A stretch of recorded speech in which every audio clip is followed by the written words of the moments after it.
All right, welcome to episode 29 of FAQ Friday. Here's the logo.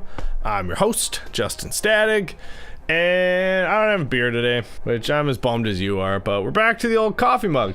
Probably should have cleaned it. You know, we've known each other for long enough that I don't need to, clean up when you come around, so. On to the first question. This one's from Greg. Hello, I was wondering which nut, black, you would recommend to get me as close as possible to these listed specs. Trying to replace the plastic nut on my new Ibanez with a quality nut. Here's the specs. Wow, like the most in-depth measurements ever. So with those measurements, you'll want to go for the PT. Which side do I want to go on? This side, this side? I think I've kind of got an option. You know what? I'm just going to make myself hate myself in the edit, and I'm going to do both. So, for your Ibanez, you're going to want to go for the PT 6061. That's the closest one that would mirror those specs. And yeah, should be drop-in replacement for the most part. I've got a new filter on my lens, and actually all I can see is my reflection. It's really weird, because I'm just yelling at my beard now. Alright, this next one is from Jerome Vincent Denuego. Denwang. How do you pronounce the N with the tilde above it? Hey Graphtech team, would like to seek your help in planning to change the saddle to string saver saddles, and I prefer gold. May I ask which size I should get? My guitar is an Ibanez, oh here we go, S621QM-DEB. And then goes on to ask if the string saver saddles would also fix another issue that he's got, which is that the height adjustment screws on them go up too much and they dig into his wrist. So, for, a lot of just regular kind of hardtail bridges, like on Ibanez's, for example, the P8000s are going to be the ones you're going to want to go with. If you normally use like a really low action and you don't want the height adjustment screws to stick up too much, then you can go for the P8220 saddles. Those are our PRS saddles, or that's what we call them, mainly because PRS, pretty much across the board, their neck is at a lower angle compared to like a Strat or something like that. So the saddles almost always have the height adjustment screws way too high. So we just made the 8220s, which just have slightly shorter height adjustment screws. So yeah, both they're the exact same part, we just put different screws in them, and then it's a lot less back and forth about stuff. So, but every single screw on those saddles are a 440 thread. So if you need to find them locally, it's a pretty common thread count. It is an imperial count, but even in Canada you can find a 440 thread, no problem. This next one is from Steve Wells Photo. Oh wait, Steve Wells Photo. Wait, are you a photographer? Oh, here's the website. Wow, you're pretty legit. Wait a minute, I recognize that guy. Sweet. Alright, well, he's got a question. Hi team, it's just me. Wanted to replace the nut on my Ed O'Brien Edition Stratocaster, hoping to confirm that your nut model PQ5000-00 is the correct one. Thanks, Steve. Yeah, so again, the 5000 is a pretty good Swiss Army nut for most Fender style guitars. The Ed O'Brien signature is just a standard 9.5-inch radius, and yeah, pretty straightforward for the sizing for that. So yeah, I want to go for the you'll want to go for the PQL 5000. It's the exact same specs, exact same measurements, but the PQL is the one that's impregnated with Teflon. So it's permanently lubricated, and it'll just do wonders for tuning stability. Also, we make the string trees out of the same thing, so those are the PQL 7004s, and same thing, just help stop strings from binding anywhere, and then we'll stay in tune. This next one is from Tom Jakusen. Recently purchased a Fender Player Series Telecaster and would like to replace the stock nut with a Tusk. Which model / part number do I need? Thanks.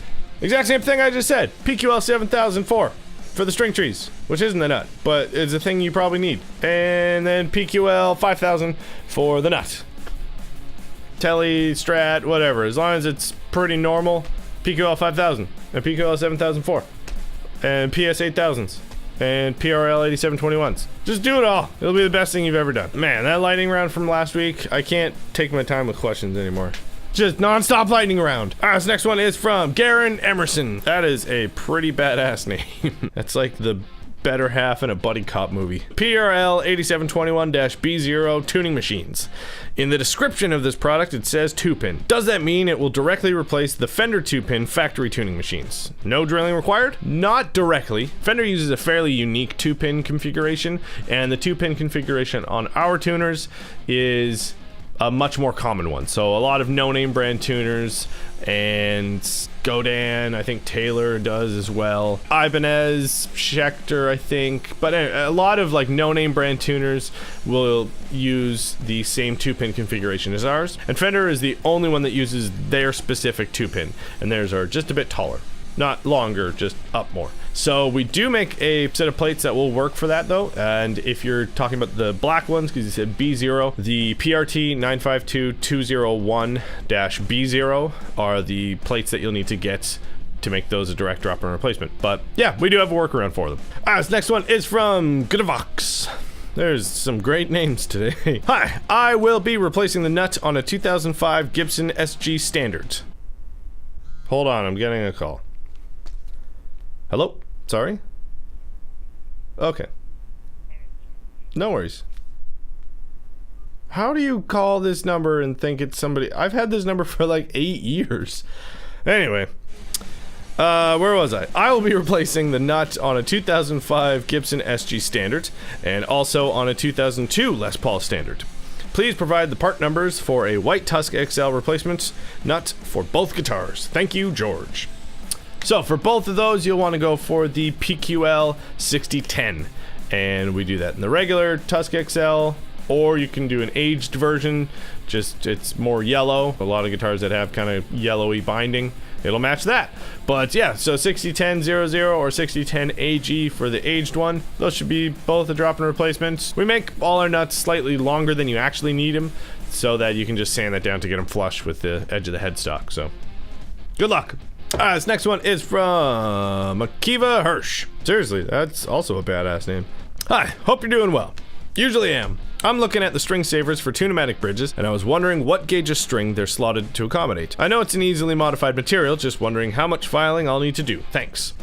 So, same with all of our nuts, they are slotted for most standard sizes. So like up to 12 or 13 gauge set. If you go bigger than that, usually you only have to adjust the 2 larger strings, so your E and your A string.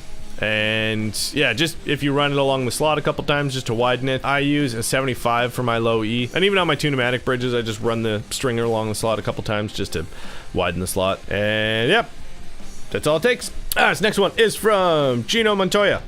You killed my father. Prepare to die. Hi, I see that the Tusk XL BQL 5042 is in your OEM catalog, but is not sold on your website or anywhere. Was it discontinued? If so, why? Thank you, Gino.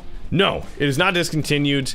We are almost done our new site, and currently we just have most of the best sellers on it, and some of the newer things that we've made haven't made it onto the website currently. So right now we just have the white Tusk and the black Tusk XL version of the 5042 on there right now. Hopefully in the next couple months the new website will be up and it'll have a bunch of that stuff on it. So yeah, you can just shoot me an email at justin@graphtech.com and then I can just do a special order for you. Yeah, shoot me an email. That's my email. Have fun looking for the 6-fingered man. This next one is from Bill Roth. Which machine heads, the ratio locking, will fit a Squier Affinity Tele? Want to make sure I get the correct size? Thanks, Bill Roth. So I guess this is the inverse. Sorry, UK people.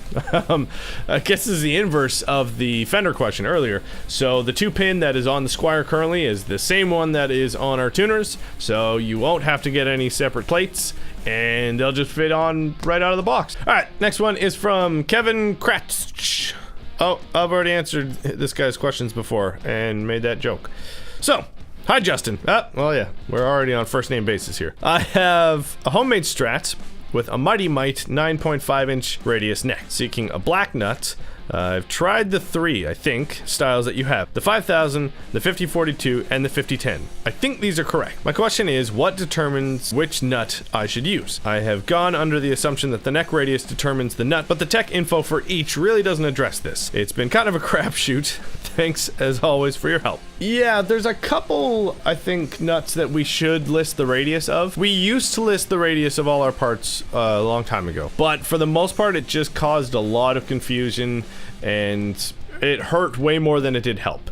Mainly because in most situations, you can mix and match radiuses. That's fine. Like if you've got like a 14-inch radius neck and you put a 16-inch radius nut on there, that's fine. That's not going to cause any issues.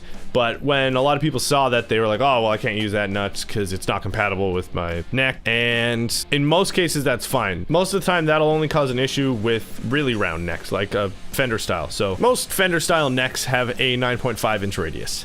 And the 5000 and the 5010 both have a 9.5 inch radius. Those are the two ones you want to look at first for a Fender style guitar. Now the 5042 and the 5043 are kind of the same idea, but they're a 12 inch radius, so they are a more modern, flatter radius. I think on the new website we'll have the radius of those two parts, just because they are an odd one, and then if it's not listed, then it's fine for what you normally should use that nut for. So like the Fender style nuts, those are going to be a Fender style radius. So I think that's what we're going to do. Let me know in the comments if that makes sense. So yeah, since you have a 9.5 inch radius, you're going to want to go for the either 5010 or 5000. All right, that was episode 29 of FAQ Friday. Thanks for leaving your comments. And if you've got any questions or guitar that's causing you an issue, or just want to know more about Graphtech stuff, leave me a comment down below, or you can go to our support portal. That'll be in the description as well. So hit the like button if you liked it, dislike if you didn't like it, hit the subscribe button over there, and hit the bell over there to get some notifications. We got playlists up there that I update occasionally. So see you next week. Party hard.